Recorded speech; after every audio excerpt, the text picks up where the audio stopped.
Oh yes, we're live.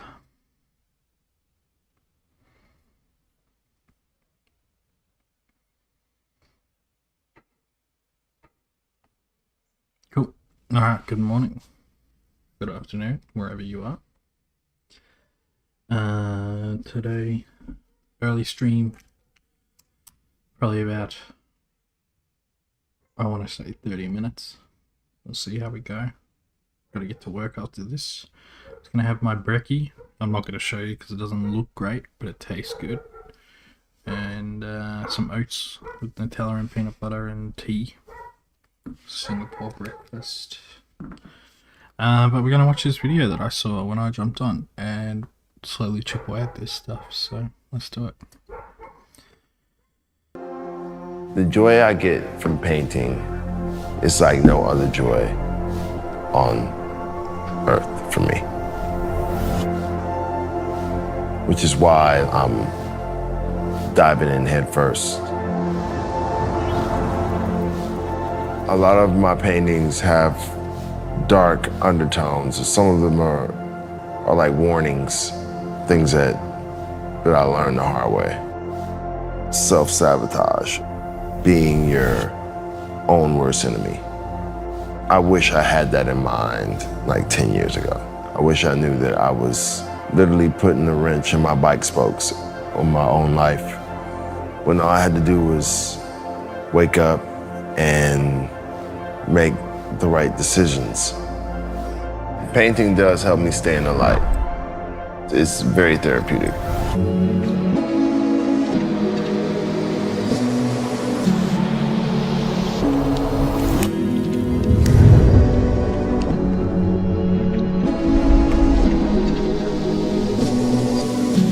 Oh yeah. I turned 40 and I said, you know what? 40. I need something else to like take my mind off things. Something that just frees me. I said, fuck it, I'm gonna buy me some paint, I'm gonna buy me some canvases, and I started getting after it. This was exactly what I was searching for, exactly what I needed. I just instantly at a young age took to the arts. Some of my favorite field trips when I was a kid was the museum in Cleveland, you know. I loved it. When I was younger, me and my mom would make books together, like she'd take my art and we'd make a book, take it to Kinko's, print out the pages. So from like elementary school to like high school, I wanted to be a cartoonist. That was what I thought I was gonna be. This I did when I was 13. I paused the movie and just drew it from the screen. It's some artwork I did in the 5th grade. It's a character named Nutty Spun, and he has a jetpack. Nutty Spun turned on his jetpack and went all the way up into the sky. Then came along a spaceship and messes up Nutty Spun's hair. It was bright white. He was in space. Finally, Nutty Spun falls while the spaceship blows up. Nutty Spun was safe because he was on Mars, and he knew aliens didn't exist. Or did they? Weird shit, man. That was the big dream up until about 16. Then I decided I wanted to be a rapper, and then, you know, I hit the ground running with that. It's like nostalgic, feeling the happiness and the freedom I felt as a child drawing at 41. It's crazy. I was always doodling in my room. That was like my sanctuary, where I could just sit and dream, and it was the best. That's where I spent a lot of my time as a kid, in my room, alone.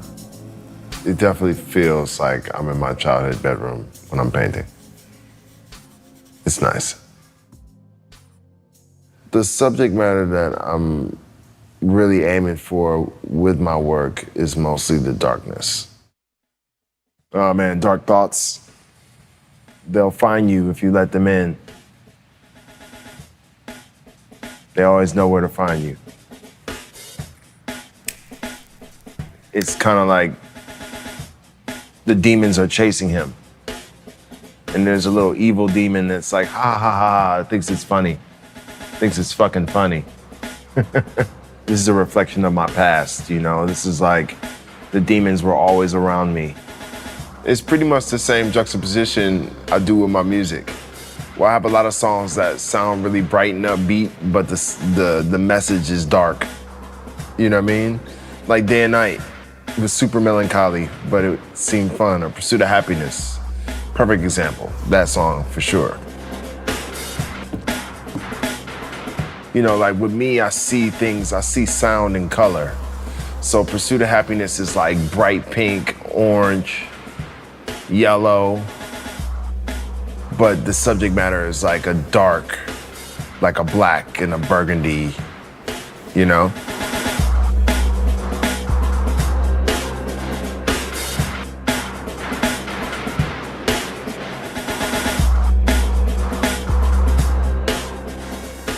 You know, with music, I have to have people around to do certain things. You gotta have an engineer. With painting, it's just me.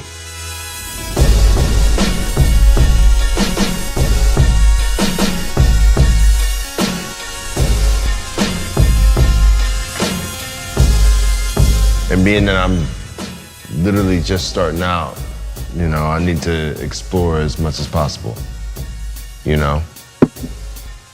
Just keep riffing. First thing I need to look for are doorknobs. Actually, I can use this doorknob here. I can unscrew it.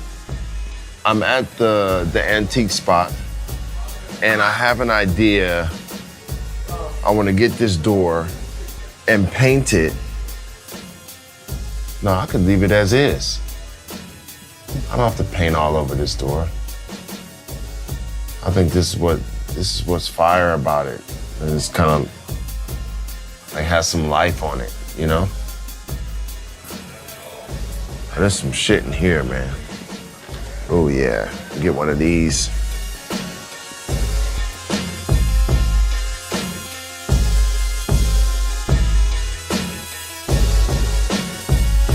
Honestly, it smells so good.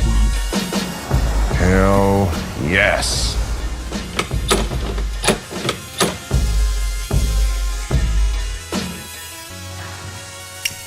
It's gonna be super dope.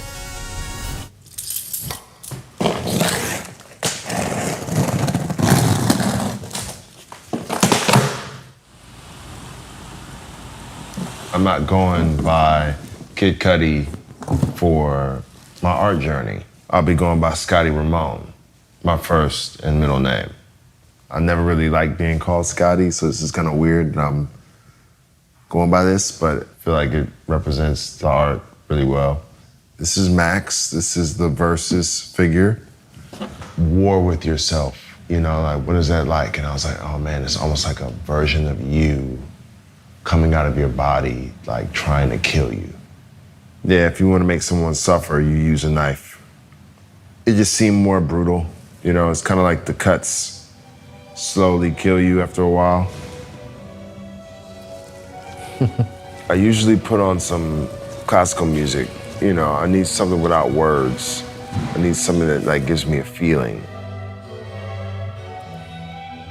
So I was thinking about putting Classical music. That's it. which is French for the end, right here in the middle. There's something ill about it just saying that. Like, this is the door you see when you die. The door is like something that is a reoccurring theme for me in my mind when I think about the afterlife. Like you go through a door to go to the next chapter, the other realm. Just thinking about the past, it's coming out in the paintings.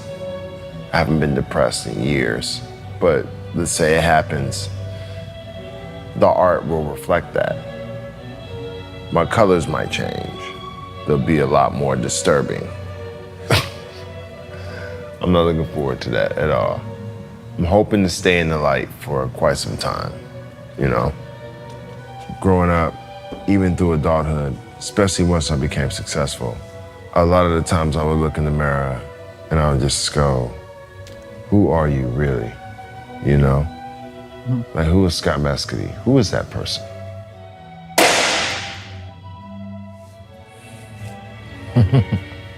Who am I? I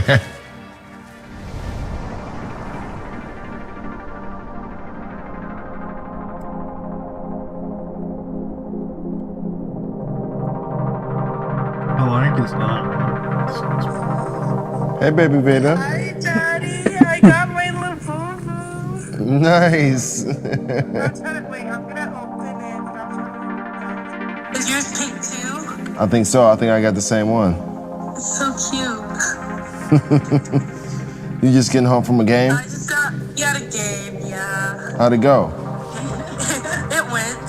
Yeah, It was low-key awful, but it's okay. it's all right. You'll get them. You'll get them on the next one. Y'all been doing good.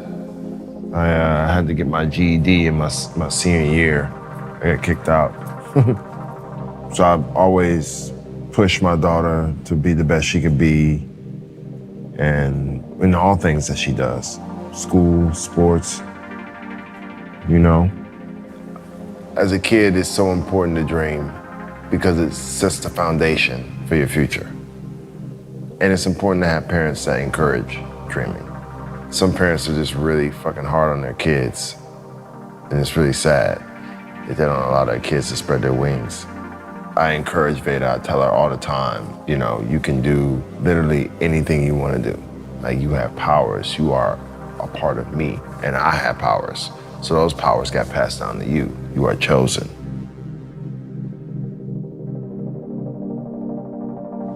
All right, love you. Mwah, mwah, mwah. That's for all your hard work and holding it down and getting good grades and killing it. That's for you. Yeah, no problem. All right, baby.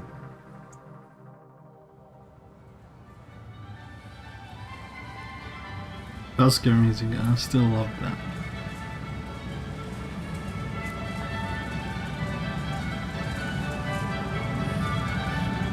Hey.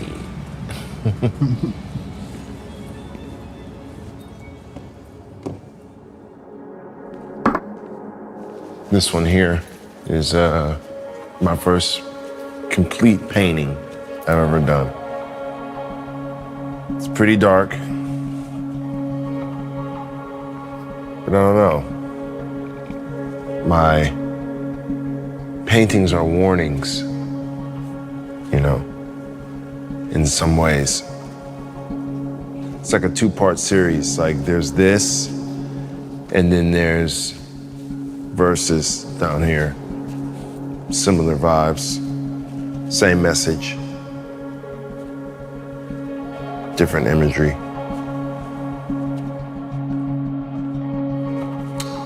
When I went to rehab, I did these. I went to rehab in December last year to kind of take a break on weed and reboot and cut back. And to pass the time, I just painted and just make shit, you know, not any thought about a show or any of that. This was a lesson that I learned in there. Don't talk, don't trust, don't feel, but it's really talk, trust, feel, which I thought was really powerful. This is, like I said, I was just trying a bunch of different things. Just started cutting up shit that you know, had meaning to me, ready for next chapter, back on track. Like, that's where I was at in December, you know? I would have been going crazy in there if I didn't have painting. For sure, for sure. For sure. I don't think they're warnings for me, maybe warnings for other people. These are lessons that I've learned. I feel like it is my job as the ultimate big bro to give guidance to other people that are still in the struggle. That is why my music resonates, because it gives guidance to those who are lost. And I want the paintings to have the same kind of theme. It's all messages on life's bullshit.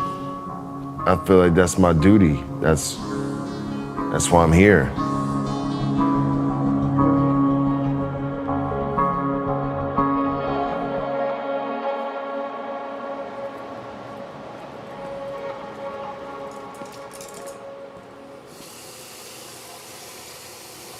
After rehab, I was kind of taking a step back and thinking about my life, and I just told myself, I was like, look, I'm gonna do everything from here on out that I ever want to do.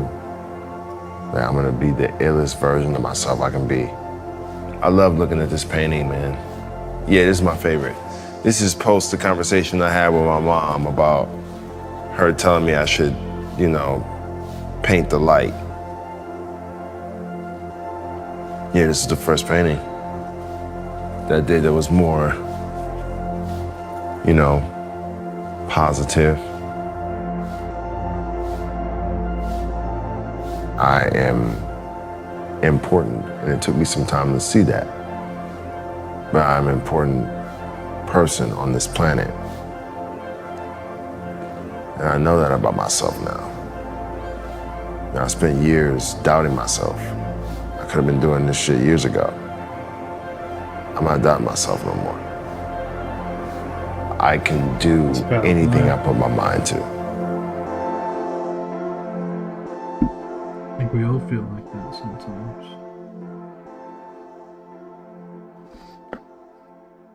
That's a really good video. A restaurant like this, Oops. The joy I get. Let's see. 18 minutes.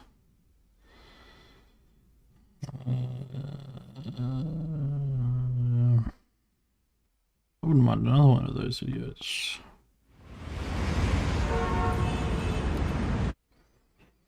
Goddamn ads. I don't know what I'm going to draw until I start. Yeah. That is an extremely strange moment in the creative act. You don't know when to make a move. There's a lot at stake, so to speak. I stare at this thing and something starts to manifest itself. That feeling is very intense and exciting. It's not a bad feeling, but it's not necessarily a good feeling. It's an exciting feeling.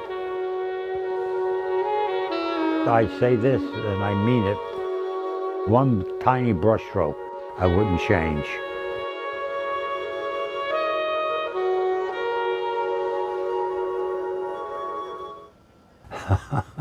When I was misbehaving in my classes when I was a kid, the teacher would just tack up a piece of paper, or a big piece of paper on the wall, and then I'd just quiet down and get busy making a painting. And that's just a metaphor for how I really am in my daily life.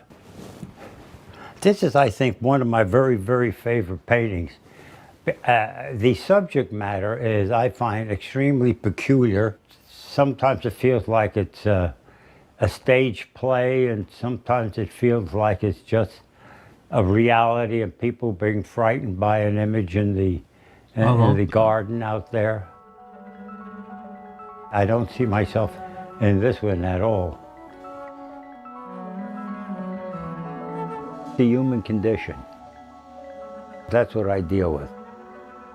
It has violence in it, it has humor in it, seriousness, love, it has touches of sexuality.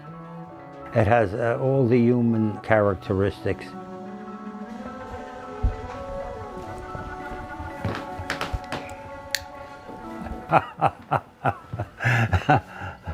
He's got big greedy hands, this guy.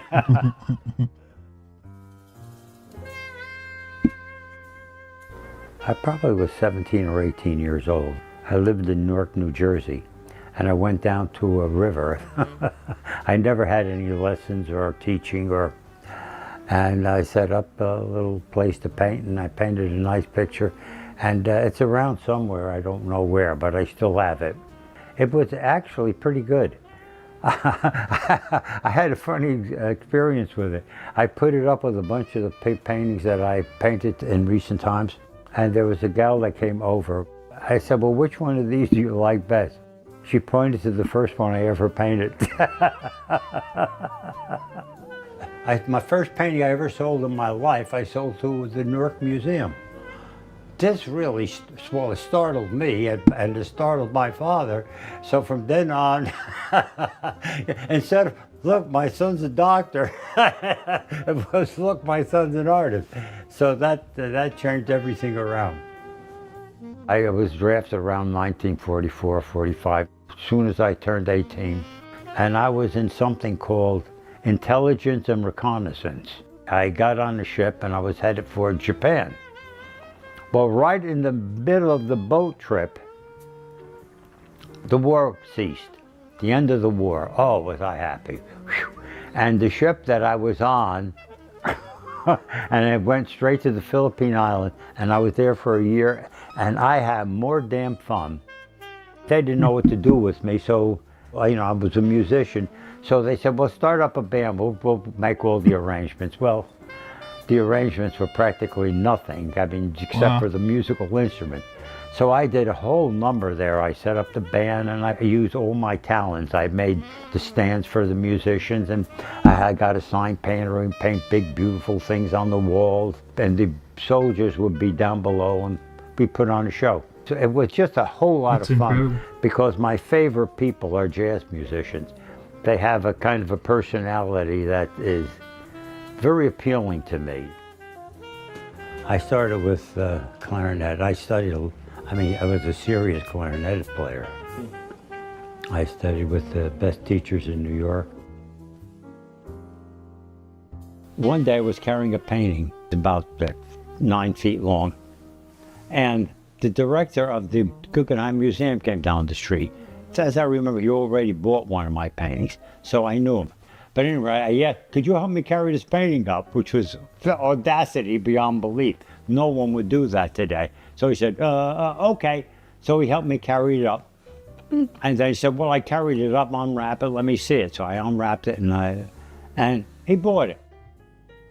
It was in the first show at the Guggenheim Museum with Juan Miro. So the director of the museum, James Johnson Sweeney, called me up and said, Miro looked at your painting, he thought it was a marvelous painting. I said, oh my God. I said, I was really overwhelmed. I got a piece of paper and I made a little drawing, you know, and I sent it to him in Mallorca, Spain. I forgot all about it. You know, thank you for what you said, and blah, blah, blah. About 2-3 weeks later, I got an envelope from Mallorca. I said, oh boy, I hope this is what I think it is. I pulled it out and it was a drawing by Miro. And it said, with an affectionate greeting to Carmen Cicero, Juan Miro. Whoa! So I treasured this thing. But guess what happened? Tragedy. My studio burned down. All my paintings burned down. My Miro work burned down. And that was the end of that story. Wow. Very sad. Yeah. I was a pretty well-known artist. I was an abstract expressionist painter when I started. That was the prevailing mode. But at one point I said, this is not me. The worst thing I want to be would be a second-generation abstract expressionist. No, I don't want to be anything that I didn't invent myself. And so I started to paint figurative painting. Very few people were doing it. There were some, but very few. So I had a lot of paintings of that kind, and they all burned down. So my contribution and my significance was not recorded. After the fire, I didn't know how to start or where to. It was really a terrible, terrible experience. Really terrible. What happened after that was that I moved to New York, and I found this place. Well, first of all, Mary was a beauty. She was working as a waitress in Truro, Cape Cod. I went in and I saw Mary and I said, oh boy, that is my type. She was just full of life and pep. I mean, it was remarkable. And apparently I appealed to her. We got along just fine.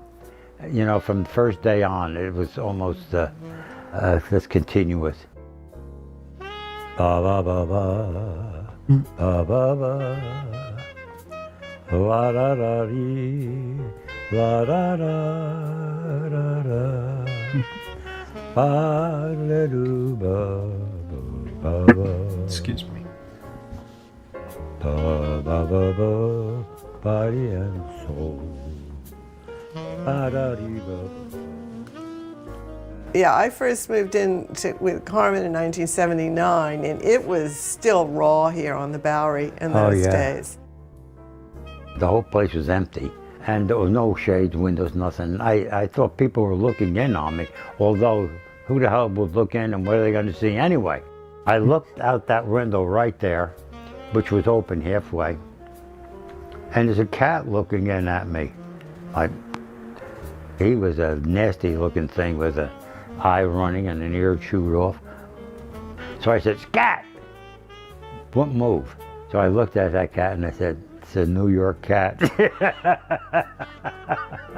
Wouldn't move. When I moved here, there wasn't one building on this block that was higher than 4 stories. You could see as far as you were able to see that way. You know, whatever your vision was, it would go to the end. And most of the people that lived in these buildings were artists, and they were very few. Probably I'm romanticizing it, but it was very interesting. I wasn't stuck here like many people. I was only here in the wintertime, and I had a summer house on Cape Cod, a beautiful house.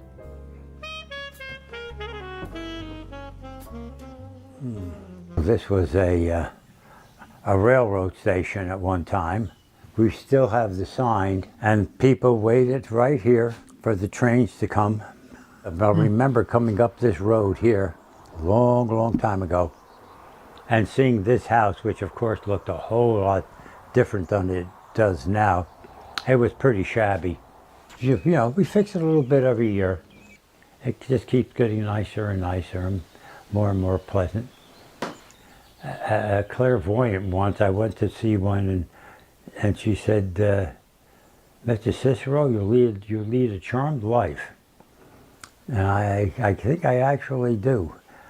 I mean, I've had my miseries like everybody else, but for the most part, it's been a wonderful life. I have a wonderful wife, and I have a wonderful place here on Cape Cod, and a very interesting place in New York, so that is a nice life.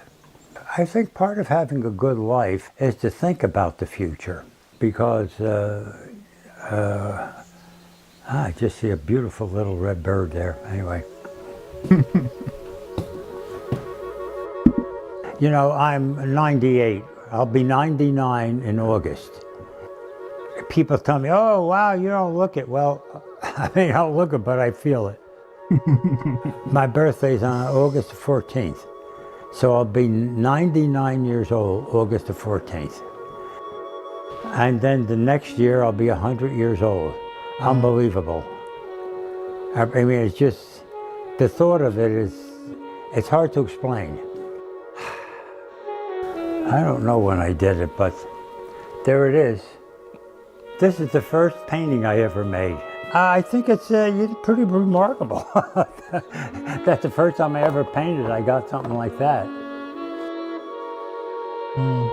Right now I'm drawing, so every day I draw. In other words, I'm active artistically.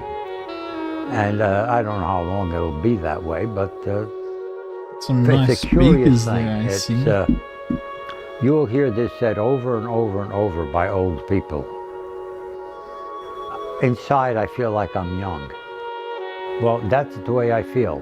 Mentally and emotionally, I feel like I'm no different than I was when I was 40 years old.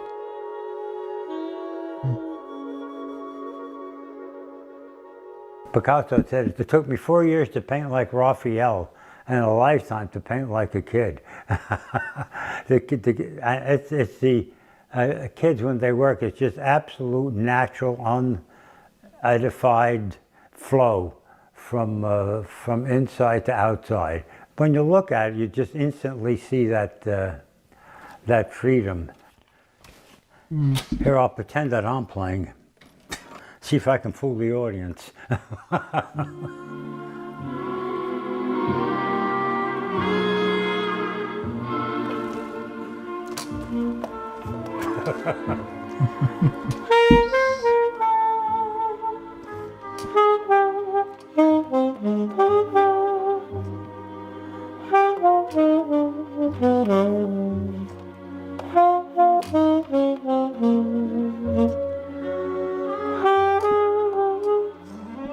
Alright, this is a really good video. I think I'm gonna finish it.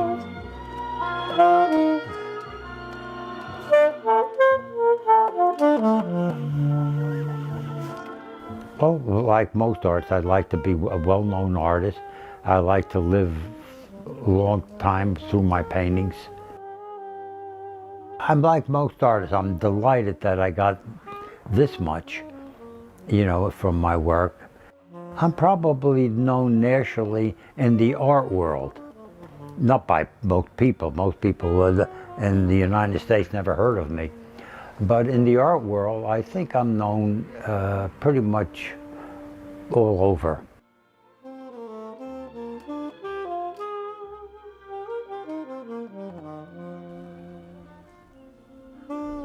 Look, hon, the bird. What is he doing? He knows how to be very still. And he'll probably be same spot when we leave. It's a very sad thing to see. Like right next door there was an artist. He died, and the day after he died it was like he never existed. I guess the average person, that's what happens to them.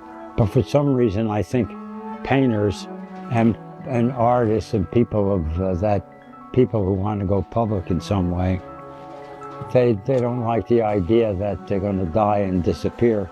They want to attain some kind of fame and be remembered for a long time. It's still very real, and I think it can be very painful when an artist realizes before he dies that he didn't make a mark of any kind.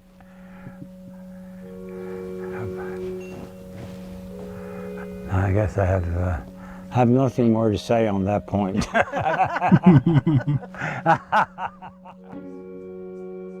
It's hard to imagine what the consciousness of a creature like that is.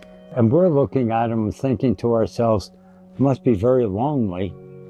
But I don't know that he thinks he's very lonely. Maybe the fact that we're here just thinks of us as a pain in the ass. Look at the water around him. Boy, when you concentrate on one thing, then you lift your eyes and see this. It's really, the water's so flat and the boats are just very still.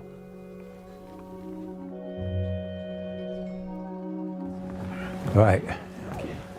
Oh boy.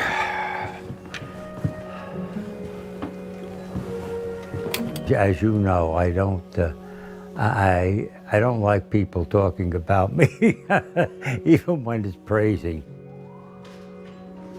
At the same time, I have to say that I'm delighted, really, that people do think enough of me to have an event just to talk about me, and I'll try to bear with it.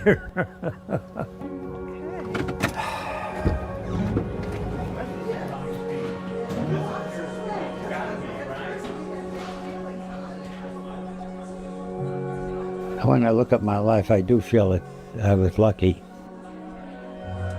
It's almost magical that you're so lucky to have such a life. I don't know if it can be expressed any differently than that.